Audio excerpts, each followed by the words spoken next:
महिलेला ताब्यात घेतलं. खाण्याजवळ आंदोलन केलं आणि ते आंदोलन ह्या कारणासाठी होतं की जैन समाजाने ज्याने आंदोलन केलं गेल्या आठवड्यात त्यांच्यावर कारवाई का झाली नाही. आपल्यासोबत निलेशचंद्र महाराज आहेत. तुम्ही काय सांगाल? काही वेळापूर्वीच एकीकरण समितीने आंदोलन केलं, मराठी माणसांनी आंदोलन केलं, कारण होतं जैन समाजाच्या लोकांवर कारवाई का झाली नाही यासाठी. बघा, सर्वात परी मी 3 तारखेला आंदोलन गेट ऑफ इंडियामध्ये काढलं, शांतीपूर्वक काढलं, काही पोलीस नव्हते, बरोबर. आताही आम्ही आंदोलन केलं, त्यात ते आम्ही कोणाला माराची शस्त्र उचलाची गोष्ट केली नव्हती. आणि आमच्या पुऱ्या समाजाला का पुऱ्या महाराष्ट्राला पुऱ्या दुनियाला माहीत आहे की जैन समाज एक शांतीप्रिय समाज हा शस्त्र उचलत नाही आणि जो शस्त्र उचलत असेल त्याचा समर्थन बी देत नाही. सर, तुम्ही म्हणताय की जैन समाज शांतिप्रिय मानणारा समाज आहे, मात्र तुम्हीच काही दिवसांपूर्वी भाषा केली होती की जर आम्हाला समजून घेतलं नाही तर आम्ही शस्त्र उचलू हातामध्ये. बरं, बघा, इथं काही युद्ध चालू आहे का? दुसऱ्या धर्मासंग काही युद्ध चालू आहे का? अशी युद्ध चालू आहेत. भारताला तोडायचे काम त्याचं मी करत आहे का? हे गोष्ट आहे का? मी म्हटलं आहे का, मी शांतीनाथ भगवान तर शांतिप्रिय साधू आहे, शांतीनाथ भगवानचं मंदिर आहे, शांतीपूर्वक आंदोलन करणार आहे. और आम्ही कोणती शांतीपूर्वक आंदोलन करणार आहे. पण जरूरत पडले तर आमच्याकडे एक शस्त्र आहे. हे शस्त्र कधी उचलणार? ज्यात ते हायकोर्टनी ऐकणार, सुप्रीम कोर्टनी ऐकणार, आमचं राज्य सरकारने ऐकणार, मोदीजीने ऐकणार. जर आमच्यापास एकच शस्त्र आहे, ते अनशन, ते जरांग पाटलांना वापरलं होतं, महात्मा गांधींनी वापरलं होतं, तेच शस्त्र म्हणजे माझं शस्त्रचं ब्रह्मशस्त्र म्हणजे तेच होतं. कारण हा एक लढाई आहे ना, एक कबुतरासाठी लढाई आहे, कोण्या माणसासंग या कोण्या प्रांतासंग नाही आहे. शस्त्र म्हणजे माझं हेच होतं. मी अनशन करणार आहे. आताही मी त्या गोष्टीवर ठाम राहणार आहे. मी जर आमचे कायद्यात नाही आलं, आम्हाला न्याय नाही, कबुतरा जर न्याय नाही मिळालं तर मी जिंदगीपर्यंत अनजलता त्याग करणार आहे. मी नाही आहे. और मी आवाहन करेन, जे लोक जैन लोक आहेत ते 1 लाख से ज़्यादा, 10 लाख से ज़्यादा कोटी जैन लोक जर माझी गोष्ट ऐकत असतात, जे ज्यूदिया प्रेमी आहे, जे महावीरचे अनुयायी आहे, त्यांनी दिया राजकारणामध्ये पडू नये. और मी सर्वांना वापस सांगतो की हा मराठी विवाद खतम झाला पाहिजे, तो हा कबूतरचा विवाद खतम होऊन जाणार आहे. तुम्ही म्हणताय की आमच्याकडे एक शस्त्र आहे, ते म्हणजे अनशन. जैन समाज अत्यंत शांतिप्रिय समाज आहे, मात्र 6 ऑगस्ट रोजी ज्या महिला कबूतरखान्यामध्ये शिरल्या होत्या त्यांच्या हातामध्ये धारदार शस्त्र होती, चाकू सुरे होते. तर मग हे कुठल्या समाजाला प्रेरित आहे? बघा, तुम्ही न्यूज बघा. आमच्या धर्मामध्ये एक मुंगीला कापणं पाप आहे. तो तुम्ही तलवारीची गोष्ट करता. घरी कांदे तुम्ही घरी जे स्वयंपाक करता, भाजी करता, पोळी करता, तो प्रत्येक घरात शस्त्र आहे की नाही आहे? आमच्या तलवार ठेवतो का आम्ही भाजी कापाला? काय तुम्ही जे स्वयंपाक करता आम्ही तलवार ठेवतो का? जे शस्त्र उचलले, मान्य न्यायालयाचाही आम्ही सन्मान केला, मान्य मुख्यमंत्रीचाही सन्मान केला. आम्ही कोणताही न्याय आणि न्यायालयाच्या विरोध गेलो नाही आहे. पण देवेंद्र फडणवीसजी आम्ही जागती हे रॅली काढली होती, शांतीपूर्वक रॅली काढली होती. त्यांनी दुसऱ्या दिवशी सांगितलं होती आमच्या भावनाला, आम्ही जैन समाजाच्या भावनाला सांगतो की तुम्ही दाना टाकू शकता, मगर नगरपालिकांचे काही नियम राहणार आहे. परंतु सर्वांकडे दाना टाकणं प्रारंभ झालं. आम्ही लोकांना टाकला, फक्त आम्हाला कबूतर खाण्यावर दाना टाकू दिला नाही. हा BMCनं आमचं ऐकलं नाही, म्हणून आमचे लोक ते आता न्यायालयानं आदेश दिला, मंत्री महोदयानं आदेश दिला की तुम्ही दाना टाकू शकता. म्हणून ते लोक भाऊक झाले. भाऊकचं म्हणून त्यांनी सुरीने आणली, त्यांनी आरी आणली. आरी कशाची? जे नारळाची दोरी होती ती एवढी पक्की होती, ती हातानं सुटली नाही, शस्त्र नव्हतं. आणि कारण तुम्ही, मी काय म्हटलं, तुमच्या घरी जर तुम्ही कपडे धुवाची दोरी लावता, ते हाताने सुटणं तुम्ही काय ना कापचान? म्हणजे तयारीत आले होते महिला देखील तिथे. अरे मॅडम, ते तिथंच राहणार ना. कशात तयार राहणार? कोणाला मारला का? कोणाला घाव आला का? कोणावर आम्ही आक्रमण केलं का? ते बघा ना तुम्ही. मीडियाला म्हणतो जे आहे तेच सांगा. ते शस्त्र आम्ही त्याला शस्त्र म्हणणार नाही. ते फक्त एक आरी होती. ते आरी पाईप कापाला, दोरी कापाला, लाकडी कापाला, प्रत्येक लोकाला कामात येते, लोकाला कापाला येत नाही. ते फक्त आम्ही जो आरी आणली होती ते फक्त दोरी कापासाठी आणली, ताडपत्री काढायसाठी आणली होती. मुंबई महानगरपालिकेने जबरदस्ती केली होती का ताडपत्री टाकून? तुम्ही म्हणताय की आम्हाला फक्त कबूतर खाण्यामध्ये दाणे टाकायचे होते, तर मुंबई महानगरपालिकेने जबरदस्ती केली ताडपत्री टाकून?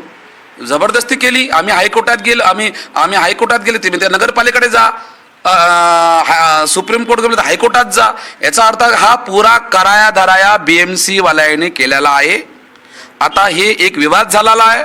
और हा विवाद कोणाला याचा विवादाचा कोण मुख्य विलन आहे हा कोणाला सापडत नाही आहे. परंतु मी बहुत सारे मीडिया माझ्याकडे आला. आता मेन विवाद झालेला आहे मराठी भाषाचा. मी मान्य आताही सांगतो, उद्याही सांगतो, नंतर मी सांगणार कोणाच्या दबावामध्ये मी आलो, कोणा पार्टीचा प्रचार करायसाठी नाही आलो. या हिंदवी स्वराज्य मान्य हिंदवी स्वराज्य आमच्या छत्रपती शिवाजी महाराजांचा आणि मराठी भाषा ही छत्रपती शिवाजीची मातृभाषा. मातृभाषेचा जर मराठी भाषाचा आणि मारवाडी भाषाचा विवाद संपायचा आहे, फक्त एकच नेता आहे, ते मान्य राजसाहेबांची माझं निवेदन आहे. मी त्यांच्याकडे जाणार आहे. ते जर मला आमंत्रण करत असेल तर मी त्यांच्याकडे जाणार आहे आणि ह्या मराठी लोकांनी मारवाडी आणि मराठीचा वाद संपासाठी मी त्यांच्याकडे जाणार आहे. आणि जो कबुतराचा याद आहे, मान्य मुख्यमंत्री, मान्य न्यायालय, मान्य संविधान, मला विश्वास आहे मला न्याय मिळेल. हा जो कबुतरांचा मुद्दा आहे तो धार्मिक मुद्दा बनला आहे का? कारण का जैन समाजाने आंदोलन केलं आणि आता पाठोपाठ मराठीकरण समितीने आंदोलन केलंय. जैन लोकांवर गुन्हा दाखल होत नाही यासाठी धार्मिक वाद बनलाय का आता कबुतरांचा मुद्दा? बघा, ज्या वक्ती ते मराठा एकीकरण समिती होती त्यांना आमच्या जैन समाजावर खूप आक्षेप लावले. आजपर्यंत माझ्या तोंडातून एवढे बाईट आले, कधी पण मी मराठी लोकांना शिव्या दिल्या का, काही अशब्द बोललो आहे का? अरे ज्या वक्ती माझं भाषण तर जे छत्रपती शिवाजी महाराज मी बोलतोच, मी महाराष्ट्रात राहतो म्हणून माझा अधिकार, मी मराठीमध्ये बोलत आहे. नाही तो कोणी म्हणतात हम नहीं बोलेंगे, मेरे को मराठी आती है इसलिए मैं मराठी बोले. तो कुछ लोग तो ऐसे हम तो बोले हिंदी में, हम मराठी बोलते नहीं है. हम मराठी मी बोलत आहे. हा मराठी विवाद संपला पाहिजे. मान्य राजसाहेब ठाकरे, हा विवाद संपला पाहिजे. आणि जे मराठी एकीकरण जे आहे, मराठी जागती हा मराठा समाजाचं आंदोलन असतं तर महाराष्ट्रभरातले पुरे मराठी लोक एकत्रित आले असते. हे मात्र हे इलेक्शन जितासाठी आमच्या जैन समाज BMCचे इलेक्शन लढासाठी आमच्या जैन समाजांच्या लोकांना हे बदनाम करत आहे. कोणी नेमकं केलं असावं? कारण का अवघे काहीच जण होते, तुम्ही म्हणताय सगळा मराठी समाज एकत्र आला असता जर मराठी एकीकरण समिती असती तर. मग कोणी जाणून बुजून हे केलं असेल जैन समाजाच्या विरोधात? तुम्हाला काही कल्पना आहे किंवा संशय आहे कोणावर? पुष्टस्पष्ट मराठी एकीकरण म्हणतात की जैन लोकांना आणलं, त्यांना अटक का बरं नाही केलं? कारण की आम्ही त्यांना माहीत आहे की शांतिप्रिय समाज आहे. विले पडला मी मंदिर तोडलं ते 40,000 पब्लिक आणली. त्या 40,000 पब्लिकमध्ये जे आंदोलन केले त्या हॉटेलसमोर, ज्या हॉटेलवाल्याने जे मंदिर तोडलं ना त्याच्या हॉटेलसमोर केली, तरी पण आम्ही संविधान आणि सरकारने मान्य त्या मंदिरात त्या मालकाला पण धक्का लावला नाही आणि त्या हॉटेलवाल्याने आम्ही बराबर शांतीपूर्वक 40,000ची रॅली आम्ही तिथं घेऊन गेलो BMCच्या कार्यालयामध्ये. म्हणून शांतिप्रिय केलं आणि आताही आम्ही शांतिप्रिय केलं आहे. आम्ही कोणता विवाद नाही. पण हे आंदोलनच्या पहिलेच आम्हाला आक्षेप लावत आहे. मुनीनं शस्त्राची भाषा केली, लोकांनी छुरी काढले, तलवारी काढले. मी मराठी एकीकरण समितीला अलग ठेवून मी महाराष्ट्रातल्या समस्त मराठी लोकांना सांगतो की जैन धर्माकडून तुम्हाला कोणता प्रॉब्लेम झाला आहे, आजपर्यंत झाला नाही आणि भविष्यात कधी होणार नाही. खरं तर तुम्ही म्हणताय की आपण अनेक वेळेला आंदोलनं केली, ती पण शांतिप्रिय पद्धतीने केली, परंतु असं निदर्शनास आलं की आपल्याकडून कधी कधी काही वक्तव्य अशी केली जी चिथावणीकर होती. जसं एक्झाम्पल तुम्ही मागे म्हणालात शस्त्र उचलली पाहिजे, शस्त्र उचलायला देखील आम्ही कमी करू नये. तर हे कुठेतरी भडकाऊ भाषणं जी आहेत ती चिथावणीकर भाषण, त्याचं रूपांतर 6 तारखेचं आंदोलन होतं का? बघा, आता महाराष्ट्र आरक्षणसाठी आमचे जरांगे पाटील पुऱ्या महाराष्ट्रामध्ये मराठा आरक्षण त्यांनी दंगे केले का? अरे जिथं गेले तिथे त्यांनी अनशन केले. लाखाने 2-2, 3-3 लाख लोक त्यांच्याकडे आले. त्यांनी तलवार उचलली का? बस जे जरांगे पाटील करत आहे ते भगवान महावीरने सांगितलेलं आहे आणि महात्मा गांधीने सांगितलं. आम्ही शस्त्र होणार नाही. जे जरंग सगळं मराठा आरक्षण त्यांनी कदम उचलला तेच आम्ही कबुतरासाठी अनशनचं कायदा रास्ता करणार आहे. मग 6 तारखेला असं काय झालं की लोकांना हातात सुरी घ्यावी लागली? तुम्ही म्हणता आम्ही शांतप्रियेमध्ये आंदोलन करतो, रॅली काढतो. 6 तारखेला नेमकं काय झालं की हातात सुऱ्या घ्याव्या लागल्या? बघा, 6 तारखेला झालं की देवेंद्र फडणवीसने सांगितलं का तुम्ही हे दाना टाकणं प्रारंभ करा. पण त्यांना आम्हाला आदेश टाकला म्हणून आम्ही तिथं टाकायला गेलो. BMCने आम्हाला टाकू दिलं नाही. आमचे लोक ते सेन झाले नाही, ते कबूतर मेले म्हणून ते आमच्या घरी ते आरे आले, ते ताडपत्री काढायला, ते ताडपत्री निघन, तो बंबू निघन, तिथून ते पुरा ते ताडपत्री निघत टाकते. आम्ही त्या कबुतराला जेवण पाणी टाकू ना, त्याच्या उद्देशानं आम्ही गेलो होतो. कोणाला मारायचा उद्देश नव्हता. जे मुख्य प्राणी आहेत त्यांना अन्न खाद्य टाकासाठी आम्ही गेलो होतो, लोकांना मारासाठी आम्ही गेलो नव्हतो. ही मराठा आरक्षण जे कमिटी आहे त्यांनी समजून घ्यावं, त्यांनी माझ्या संग बसावं आणि विचार करावा आणि याचा न्याय करावा. याचा न्याय करण्यासाठी आहे ते लोक धमकी देऊन आले ना काल, आम्ही असं करणार, आम्ही तसं करणार. आणि आता मंदिराची जिंदगीत पहिले मंदिर बंद केले त्या लक्षमध्ये सांगा. आज दादरचं कबूतरखाना मंदिर बंद केलेलं आहे. बघा करा बरं, आम्ही शस्त्रेची भाषा केली नाही. हे मराठा एकीकरण शास्त्रीची भाषा करत आहे, आम्ही मराठी भाषा करत नाही. शेवटचा प्रश्न, आज मुंबई उच्च न्यायालयामध्ये निर्णय आहे कबूतरखान्यांसंदर्भात. जर कबूतरखाने बंद करा असा निर्णय दिला तर तुमची भूमिका काय असणार आहे? सर्वात पहिले कबूतरमुळे किती लोक मेले आहेत? 70 कारण आहेत. अशी काही कारण आहेत ज्यांची मानवाला धोका आहे, जसे सिगरेट, बिडी, दारू, MD ह्या राज्यामध्ये पुष्कळ प्रमाणात चालत आहे. आमची पुरे युवा लोक दारूमुळे, MDमध्ये, ड्रग्समध्ये पुरे बर्बाद झालेले आहेत. असे लोक माझ्याकडे येतात, बरोबर ना. तो त्या कबूतराचा न्याय करा ना. यदि याच्यामुळे तो त्याच्यावर पाबंदी घाला. और याच्यामुळे जर कोणी प्रमाण देत असेल कबूतरामध्ये, प्राण्याला जर मनुष्याच्या आरोग्याला जर धोका असं होत असेल, तो मी आजचं आंदोलन स्टार्ट करणार नाही, मी तिथं स्थगित करणार. पण माझी अशी आत्मा म्हणते त्या कबूतरामुळे, त्या शांतिदूतमुळे कोणाला नुकसान होत नाही आणि कोणाला काही संकट येत नाही. मान्य देवेंद्र फडणवीसांना मी सांगते की समिती गठन करे.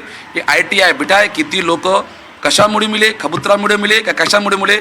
जे न्यायालयाचा आदेश येईन, जो सकाराचा आदेश येईन, तो मला भारताचा संविधान, बाबासाहेबांचा संविधान, तो मला मान्य राहणार आहे. सर, तुम्ही म्हणताय की कबुतरांमुळे मृत्यू झाले नाही आहेत, अन्य कारणं आहेत. मात्र आमच्याकडे अशा काही केस स्टडीज आहेत, त्यांचे कुटुंबीय बोलत आहेत की आमच्या घरातील एक व्यक्ती कबुतरांमुळे त्रास होऊन मेला. स्वतः चित्रावाग देखील म्हणाले की माझ्या मामीला त्रास कबुतरांमुळे झाला आणि तिचा मृत्यू झाला. मग तुम्ही कुठल्या बेसिसवर बोलताय की कबुतरांमुळे त्रास होत नाही? काका पोस्टमॉर्टम मध्ये लिहून आला एका कबूतराकडे की मेला आहे म्हणून. डॉक्टर सर्टिफिकेट आहेत त्यांच्याकडे की कबुतरांमुळे त्रास झाला. मी काय म्हटलं, आता आहे BMCचं इलेक्शन चाललेलं आहे. याच्यामध्ये ही लोक काय होते, मी ते मान्य चित्रातही ते मला माहीत नव्हते की ते एक संसद आहे म्हणून, एक ते दुर्गा शक्ती आहे म्हणून. सगळ्यात पडत ताई लोक मला बोलत होते, ते लोकांना मला कानात सांगतात ते ताई. दुसरी काही नाव माहीत नाही आहे मला. मनीषा ताई, त्यांना पण मी हृदयापासून माफी मागतो. आणि आम्ही चित्राबाग ताई पण मला माहीत नव्हते की कोणती नेता आहे म्हणून. मला असं ना कोणी बाई असेल म्हणून माझ्या तोंडातून ती निघून गेलं. जागती मला भान नव्हता म्हणून मी आपले शब्द वापस मी त्यांची क्षमायाचं करतो. आता हा मुद्दा खतम करायला न्याय पडला आहे, जैन समाज पडला आहे. फक्त आता नवीन मुद्दा आला आहे. मी फक्त हिंदू राष्ट्रासाठी, सनातन धर्मासाठी जैन मुनी आहेत, ह्या हिंदवी स्वराज्य घडावा आणि हिंदू राष्ट्र बनावा ह्यासाठी मी आलेलो आहे. पण आता हिंदू राष्ट्र कधी बनन? छत्रपती शिवाजी महाराजांचे हिंदवी स्वराज्य घडायचे सपना पुरं कधी बनन? तो आता दुसरी विवाद आमचे आहेत. तर आता तर त्याला मराठी आणि मारवाडी प्रांतीचे आहे. आम्ही आमच्या संघ जर एकामेकास हिंदू शैली लढू तर आम्ही कधी हिंदू स्वराज्य बनू? म्हणून ते हिंदू हा मराठी वादविवाद फक्त एकच व्यक्ती करू शकते, मान्य मराठी हृदय सम्राट राजसाहेब ठाकरे यांच्याशी मी मुलाखत करेल आणि त्यांच्याकडे मी याचना करून जाणार आहे. धन्यवाद आमच्यासोबत बातचीत केल्यासाठी. व्हिडिओ जर्नलिस्ट प्रतीक जाधव सह जुई जाधव, NDTV मराठी, मुंबई.